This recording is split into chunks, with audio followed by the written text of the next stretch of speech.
हरे राम राम राम हरे हरे, हरे कृष्ण कृष्ण कृष्ण हरे हरे। सत्संग से ही नाम जप में श्रद्धा होती है। नाम की इतनी महिमा होते हुए भी प्रेम और ध्यान युक्त भगवत नाम में लोग क्यों नहीं प्रवृत्त होते।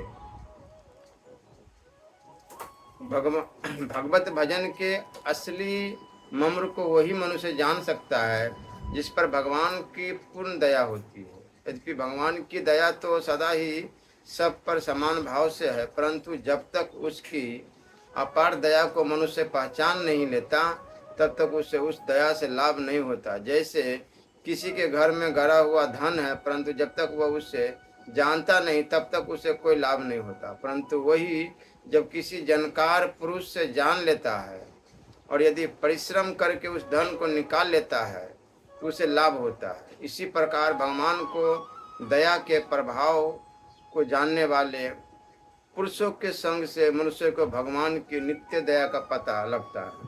दया के ज्ञान से भजन का मर्म समझ में आता है, फिर उसकी भजन में प्रवृत्ति होती है और भजन के नित्य निरंतर अभ्यास से उसके समस्त संचित पाप समूल नष्ट हो जाते हैं और उसे परमात्मा की प्राप्ति रूप पूर्ण लाभ मिलता है। यहाँ पर यदि कोई शंका करे कि यदि भगवान भजन करने वाले के पापों का नाश कर देते हैं या उसे माफी देते हैं तो क्या उनमें विषमता का दोष नहीं आता। इसका उत्तर यह है कि जैसे अग्नि में जलाने की और प्रकाश करने की शक्ति स्वाभाविक है, इसी प्रकार भगवत नाम में भी पापों के नष्ट करने की स्वाभाविक शक्ति है। इसलिए भगवान ने श्री गीता जी में कहा है कि मैं सब भूतों में समभाव से व्यापक हूँ, न कोई मेरा अप्रिय है और न प्रिय है, परंतु जो भक्त मेरे को प्रेम से भजते हैं वह मेरे में और मैं उनमें प्रत्यक्ष प्रकट हूँ। इससे यह बात स्पष्ट हो जाती है कि जैसे शीत से व्यथित अनेक पुरुषों में से जो पुरुष अग्नि के समीप जाकर अग्नि का सेवन करता है उसी के शीत का निवारण कर अग्नि उसकी उस व्यथा को मिटा देती है, परंतु जो अग्नि के समीप नहीं जाते उनकी व्यथा नहीं मिटती। इससे अग्नि में कोई विषमता का दोष नहीं लाता, क्योंकि वह सभी को अपना ताप देकर उनकी व्यथा निवारण करने को सर्वथा तैयार है। कोई समीप ही ना जाए तो अग्नि क्या करे। इसी प्रकार जो पुरुष भगवान का भजन करता है उसी के अंतकरण को शुद्ध करके भगवान उसके दुखों का सर्वथा नाश करके उसका कल्याण कर देते हैं। इसलिए भगवान में विषमता का कोई दोष नहीं आता। नाम भजन से ही ज्ञान हो जाता है। यह बात मान ली जा गई कि भगवत नाम से पापों का नाश होता है, परंतु परम पद की प्राप्ति उससे कैसे हो सकती है, क्योंकि परम पद की प्राप्ति तो केवल ज्ञान से होती है। तो उत्तर सुनिए, यह ठीक है, परम पद की प्राप्ति ज्ञान से ही होती है, परंतु श्रद्धा प्रेम और विश्वास पूर्वक निष्काम भाव से किए जाने वाले भजन के प्रभाव से भगवान उसे अपना वह ज्ञान प्रदान करते हैं जिससे उसे भगवान के स्वरूप का तत्व ज्ञान हो जाता है और उससे उस साधक को परम पद की प्राप्ति अवश्य हो जाती है। भगवान ने कहा है कि निरंतर मेरे मन लगाने वाले, मेरे में ही प्राणों को अर्पण करने वाले भक्तजन सदा ही मेरी भक्ति की चर्चा के द्वारा आपस में मेरे प्रभाव को जानते हुए तथा गुण और प्रभाव सहित मेरा कथन करते हुए संतुष्ट होते हैं और मुझ वासुदेव में ही निरंतर रमन करते हैं। उन निरंतर मेरे ध्यान में लगे हुए और प्रेम पूर्वक भजने वाले भक्तों को मैं वह तत्व ज्ञान रूप योग देता हूँ कि जिससे वे मुझको ही प्राप्त होते हैं। उनके ऊपर अनुग्रह करने के लिए ही मैं स्वयं उनके अंतकरण में एक ही भाव से स्थित हुआ अज्ञान से उत्पन्न हुए अंधकार को प्रकाशमय तत्व ज्ञान रूप दीपक द्वारा नष्ट करता हूँ। अतः निरंतर प्रेम पूर्वक निष्काम नाम जप और स्वरूप चिंतन से स्वैच्छिक ज्ञान उत्पन्न हो जाता है और उस ज्ञान से साधक को सत्वर ही परम पद की प्राप्ति हो जाती है। कुछ भाई नाम जप के महत्व को नहीं समझने के कारण उसकी निंदा कर बैठते हैं। वे कहते हैं कि नाम जप करना और टाँ टाँ करना एक समान ही है। साथ ही यह भी कहा करते हैं कि नाम जप के ढोंग से आलसी बनकर अपने जीवन को नष्ट करना है। इसी तरह की और भी अनेक बातें कही जाती है। ऐसे भाइयों से मेरी प्रार्थना है कि बिना ही जांच किए इस प्रकार से नाम जप की निंदा कर जप करने वालों के हृदय में अश्रद्धा उत्पन्न करने की बुरी चेष्टा न किया करे, बल्कि कुछ समय तक नाम जप करके देखे कि उससे क्या लाभ होता है। व्यर्थ ही निंदा या उपेक्षाकार पाप भाजन नहीं बनना चाहिए। बहुत से भाई नाम जप या भजन को अच्छा तो समझते हैं, परंतु प्रमाद या आलस्य बस भजन नहीं करते। यह उनकी बड़ी भारी भूल है। इस प्रकार दुर्लभ परंतु क्षण भंगुर मनुष्य शरीर को प्राप्त करके जो भजन में आलस्य करते हैं, उन्हें क्या कहा जाए। जीवन का सद्वय भजन में ही है। यदि अभी प्रमाद से इस अमूल्य सुअवसर को खो दिया तो पीछे सिवा पश्चाताप के और कुछ भी हाथ नहीं लगेगा। मरोगे मरी जाओगे, कोई न लेगा नाम, उजर जाए बसाओगे छाड़ी बसंतान गाम। आज काल की 5 दिन जंगल होगा बास, ऊपर ऊपर हल फिरे ढोर चरेंगे घास। आज कहे मैं काल भजू, काल कहे फिर काल, आज काल के करत ही अवसर जासी चाल। काल भजंता आज भज, आज भजंता अब, पल में प्रलय होएगी फिर भजेगा कब। अतएव आलस्य और प्रमाद का परित्याग करके जिस किस प्रकार से हो उठते बैठते सोते संपूर्ण कर्तव्य कर्मों को करते हुए सदा सर्वदा भजन करने का अभ्यास अवश्य करना चाहिए।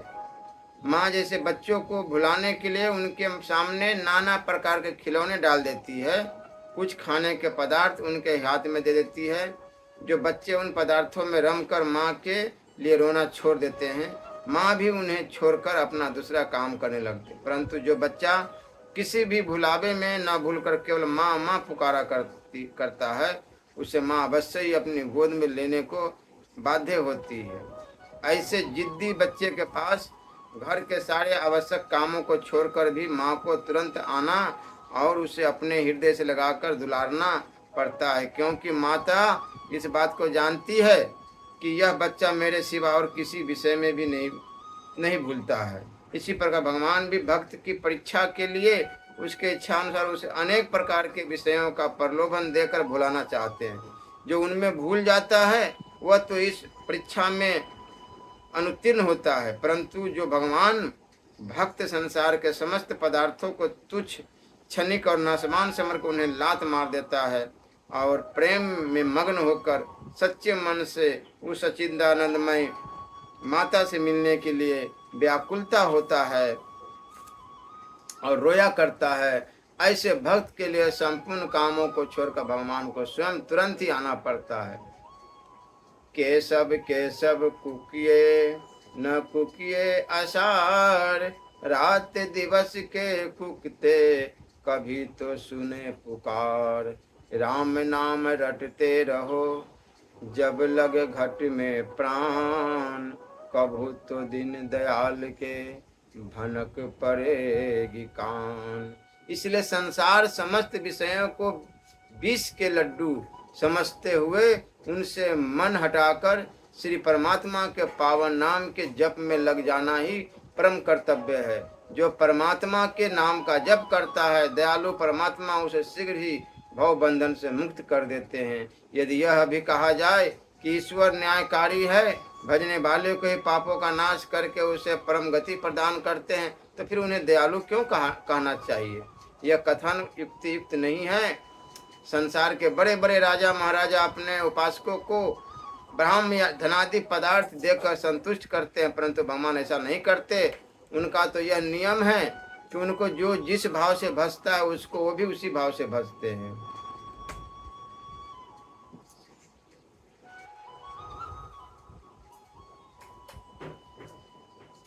परमात्मा छोटे बड़े का कोई ख्याल नहीं करते। एक छोटे से छोटा व्यक्ति परमात्मा को जिस भाव से बसता है, उनके साथ जैसा बर्ताव करता है वह भी उसको वैसे ही बचते हैं, वैसा ही बर्ताव करते हैं। यदि कोई उनके लिए रोकर व्याकुल होता है तो वो भी उसके मिलने के लिए उसी प्रकार अकुला उठते हैं। यह उनकी कितनी दया की बात है। अतः इस अनित्य क्षण भंगुर नाशवान संसार के समस्त मिथ्या भोगों को छोड़कर उस सर्वशक्तिमान न्यायकारी शुद्ध परम दयालु सच्चे प्रेमी परमात्मा के पावन नाम का निष्काम प्रेम भाव से ध्यान सहित सदा सर्वदा जप करते रहना चाहिए। संसार के समस्त दुखों से मुक्त होकर ईश्वर साक्षात्कार के लिए नाम जप ही सर्वोपरि युक्त साधन है, दूसरा कोई साधन नहीं। बहुत से सज्जन मन में शंका उत्पन्न कर इस प्रकार प्रश्न किया करते हैं कि दो प्यारे मित्र जैसे आपस में मिलते हैं, क्या इसी प्रकार इस कली काल में भी भगवान प्रत्यक्ष दर्शन मिल सकते हैं? यदि संभव है तो ऐसा कौन सा उपाय है कि जिससे हम उस मनोमोहिनी मूर्ति का शीघ्र ही दर्शन कर सके? साथ ही यह भी जानना चाहते हैं, क्या वर्तमान काल में ऐसा कोई पुरुष संसार में है जिसको उपयुक्त प्रकार से भगवान मिले हो? वास्तव में तो इन तीनों प्रश्नों का उत्तर वही महान पुरुष दे सकते हैं जिनको भगवान की उस मनमोहिनी मूर्ति का साक्षात दर्शन हुआ हो। यद्यपि मैं एक साधारण व्यक्ति हूँ, तथापि परमात्मा की ओर महान पुरुषों की दया से केवल अपने मनो विनोदार्थ तीनों प्रश्नों के संबंध में कम कुछ बता दिया। जिस तरह सत्य युग आदि में ध्रुव प्रहलाद आदि को साक्षात दर्शन होने के प्रमाण मिलते हैं, उसी तरह कलयुग में विष्णुदास तुलसीदास जी बहुत से भक्तों को प्रत्यक्ष दर्शन होने का इतिहास मिलता है। बल्कि विष्णु पुराण आदि में तो सत्ययुग की अपेक्षा कलयुग में भगवत दर्शन होना बड़ा ही सुगम बताया है। श्रीमद् भागवत में भी गया है कि सत्ययुग में निरंतर विष्णु का ध्यान करने से, त्रेता में यज्ञ द्वारा यजन करने से, द्वापर में पूजा उपासना करने से परम गति की प्राप्ति होती, वही कलयुग में केवल नाम कीर्तन से मिलती। जैसे अरणी की लकड़ियों को मथने से अग्नि प्रज्वलित हो जाती है, उसी प्रकार सच्चे हृदय की प्रेम पूरित पुकार से रगड़ से, अर्थात उस भगवान के प्रेममय नामोच्चारण की गंभीर ध्वनि के प्रभाव से भगवान भी प्रकट हो जाते हैं। महर्षि पतंजलि भी अपने योग दर्शन में कहा है,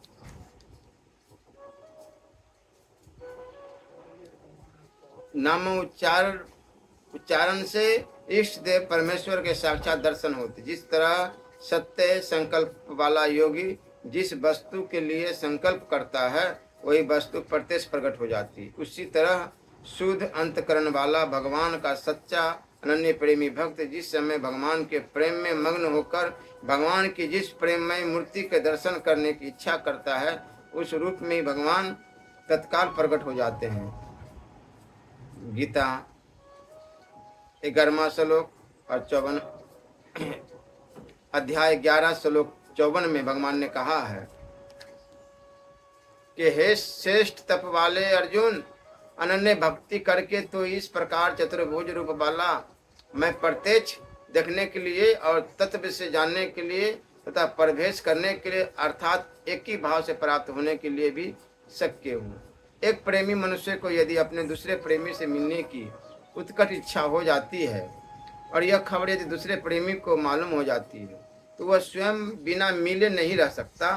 फिर भला यह कैसे संभव है कि जिसके सम्मान प्रेम के रहस्य को कोई भी नहीं जानता, वो प्रेम मूर्ति परमेश्वर अपने प्रेमी भक्त से बिना मिले रह सकते। अतः सिद्ध होता है कि वह प्रेम मूर्ति परमेश्वर सब काल तथा सब देश में सब मनुष्य को भक्ति बस होकर अवश्य प्रत्यक्ष दर्शन देते हैं। भगवान के मिलने के बहुत से उपायों से सर्वोत्तम उपाय है सच्चा प्रेम। उसी को शास्त्रकारों ने अभय विचारणी भक्ति, भगवान में अनुरक्ति, प्रेमा भक्ति और विशुद्ध भक्ति आदि नामों से कहा है।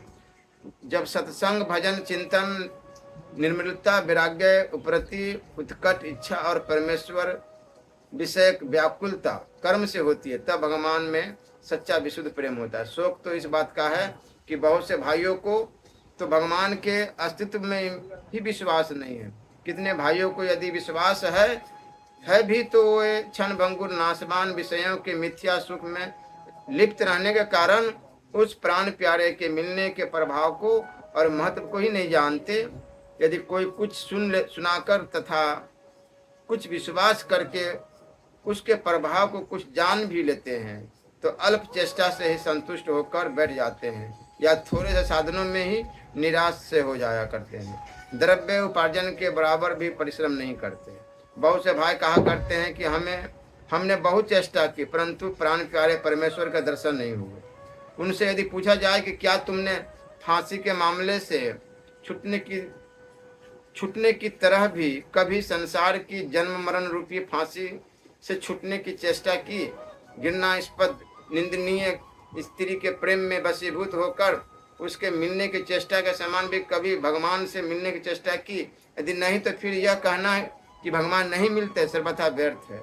जो मनुष्य सरसैया पर शयन करते हुए पितामह भीष्म के सदृश भगवान के ध्यान में मस्त होते हैं, भगवान भी उनके ध्यान में उसी तरह मग्न हो जाते हैं। गीता 4 अध्याय श्लोक 11 में भी भगवान ने कहा है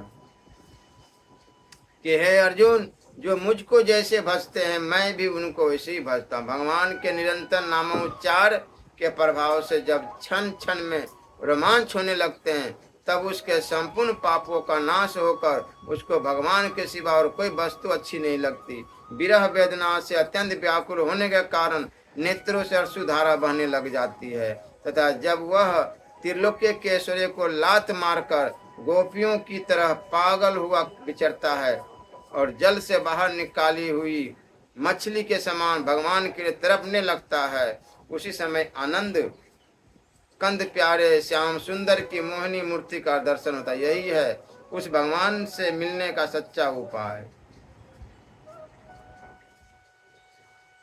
यदि है उस भगवान से मिलने का सच्चा उपाय, यदि किसी को भी भगवान के मिलने की सच्ची इच्छा हो तो उसे चाहिए कि वह रुक्मणी सीता और ब्रजबलाओं की तरह सच्चे प्रेम पूरित हृदय से भगवान से मिलने के लिए विलाप करे। यदि प्रगट में तो ऐसे पुरुष कली काल में नहीं दिखलाई देते जिनको उपयुक्त प्रकार से भगवान के साक्षात दर्शन हुए हो, तथापि सर्वथा न हो यह भी संभव नहीं है, क्योंकि प्रहलाद आदि की तरह हजारों में से कोई कारण विशेष से ही किसी एक की लोक प्रसिद्ध हो जाया करती है।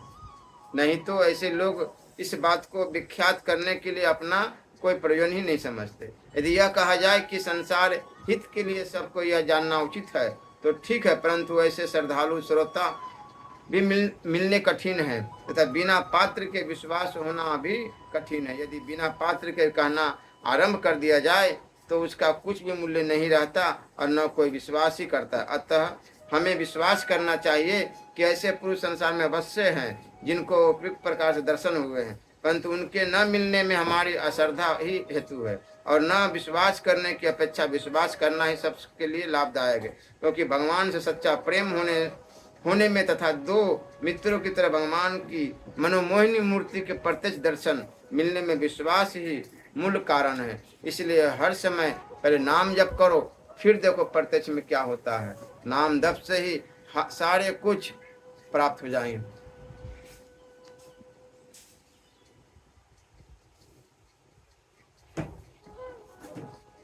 होई है सुफल आजू मन मम लोचन, देखी बदन पंकज भव मोचन, निर्भर प्रेम मगन मुनि ज्ञानी, कहीं न जाई सुदशा भवानी, दिशि अरु विदिशि पंथ नहीं सुझा, को मैं चलऊ कहाँ नहीं बुझा, कब हुक फिरी पाछे पुनि जाई, कब हुक नृत्य करे गुण गाई, अविरल प्रेम भक्ति मुनि पाई, प्रभु देखे तरु ओट लुकाई, अतिशय प्रीति देखी रघुबीरा, प्रगटे हृदय हरन भव हीरा, मुनि मग माज अचल होई बेसा, पुलक शरीर पनस फल जैसा, तब रघुवर रघुनाथ निकट चल आए, देखी दशा निज जन मन भाए, राम सुसाहेब मसंत प्रिय सेवक, दुख दारिद्र दवन मुनि सन प्रभु कह आई, उठु उठु द्विज मम प्राण सम। रहु एक दिन अवधि अधारा, समुझत मन दुख भयउ अपारा। कारण कवन नाथ नहीं आयऊ, जानी कुटिल किदो किदो मोहि बिसरायऊ। अह धन्य लक्ष्मण बर भागी, राम पदार बिंदु अनुरागी। कपटी कुटिल मुहि प्रभु चिन्हा, ताते नाथ संग नहीं लिन्हा। जो करनी समझे प्रभु मोरी, नहीं निस्तार कलप सत्य कोरी। जन अवगुण प्रभु मान न काहू, दिन बंधु अति मृदुल स्वभाव। मोरे जिए भरोस ढूंढ सोई, मिलहि राम सगुन शुभ होई। बीते अवधि रही जो प्राणा, अधम कवन जग मोहि समाना। राम बिरह सागर मह भरत, मगन मन होत। विप्र रूप धरि पवन सुत, आई गयऊ जनु पोत। बैठे देखी कुशासन, जटा मुकुट कुश गात। राम राम रघुपति, जपत त्रिबत नैन जल जाते। राज बिलोचन त्रिवत जल, तन ललित पुलका बलि बनी। अति प्रेम हृदय लगाई, अनुज ही मिले प्रभु त्रिभुवन धनी। प्रभु मिलत अनुज ही सो, मोह पही जाति नहीं उपमा कहीं। जनु प्रेम अरु सिंगार तनु, धरि मिले बर सुषमा लई। बूझत कृपा निधि कुशल भरत ही बचन, बेगी न आवही। सुनु शिवा सो सुख बचन, मन ते भिन जान जो पावई। अब कुशल कौशल नाथ, आरते जानी जन दर्शन दियो। बूरते बिरह बारिश कृपा निधान, मोहि कर गही लियो। प्राण मान प्रतिष्ठा को त्याग कर श्री अक्रूर जी की तरह भगवान के चरण कमलों से चिन्हित रज में लौटने से भगवान प्रत्यक्ष मिल सकते। जिनके चरणों की परम पावन रज को संपूर्ण लोकपाल जन आदर पूर्वक मस्तक पर चढ़ाते, ऐसे पृथ्वी के आभूषण रूप पद यब अंकुश आदि अपूर्व रेखाओं से अंकित श्री कृष्ण के चरण चिन्हों को गोकुल में प्रवेश करते समय अक्रूर जी ने देखा। उनको देखते ही आह्लाद से व्याकुलता बढ़ गई, प्रेम से शरीर में रोमांच हुआ है, नेत्र सरसुपात होने लगे। अहो, यह प्रभु के चरणों की धूली है। ऐसे कहते हुए रथ से उतरकर अक्रूर जी वहां लौटने लगे। देहधारियों का यही एक प्रयोजन है कि गुरु के उपदेशानुसार निर्धम्ब, निर्भय और विगत शोक होकर भगवान की मनोमोहिनी मूर्ति का दर्शन और उनके गुणों का श्रवणादि करके अक्रूर की भांति हरि की भक्ति करे। गोपियों के प्रेम को देखकर ज्ञान और योग के अभिमान को त्यागने वाले उद्धव जी की तरह प्रेम में विरहल होने पर भगवान प्रत्यक्ष मिल सकते हैं। एक पल को परले के समान बिताने वाले रुक्मणी के सरदुस श्री कृष्ण से मिलने के लिए हार्दिक विलाप करने से भगवान प्रत्यक्ष दर्शन दे सकते। महात्माओं की आज्ञा में तत्पर हुए राजा मयूरध्वज की तरह मौका पड़ने पर अपने पुत्र का मस्तक चीरने में भी नहीं हिचकिचाने वाले प्रेमी भक्त को भगवान प्रत्यक्ष दर्शन दे सकते हैं। श्री नरसिंह मेहता की तरह लज्जा, मान, बड़ाई और भय को छोड़कर भगवान के गुणगान में मग्न होकर विचरने से भगवान प्रत्यक्ष मिल सकते हैं।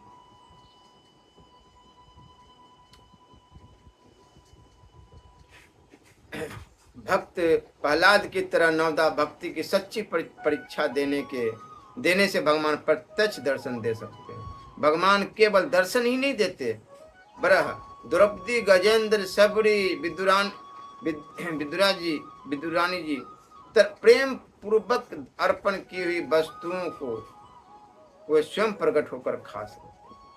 पत्र, पुष्प, फल, जल इत्यादि जो कोई भक्त मेरे प्रेम से अर्पण करता है, उस शुद्ध बुद्धि निष्काम प्रेमी भक्त का प्रेम पूर्वक अर्पण किया हुआ वह पत्र पुष्पादि में सगुण रूप से प्रकट होकर प्रीति सहित खाता हूँ। अतएव सबको चाहिए कि परम प्रेम और उत्कंठा के साथ भगवत दर्शन के लिए व्याकुल हो। इसलिए जो भी आपको प्रिय हो, राम कृष्ण हरि गोविंद राधा राधा, हर समय एक नाम पकड़ के हर समय चिंतन करो, राधा राधा राधा। श्री राधा वल्लभ।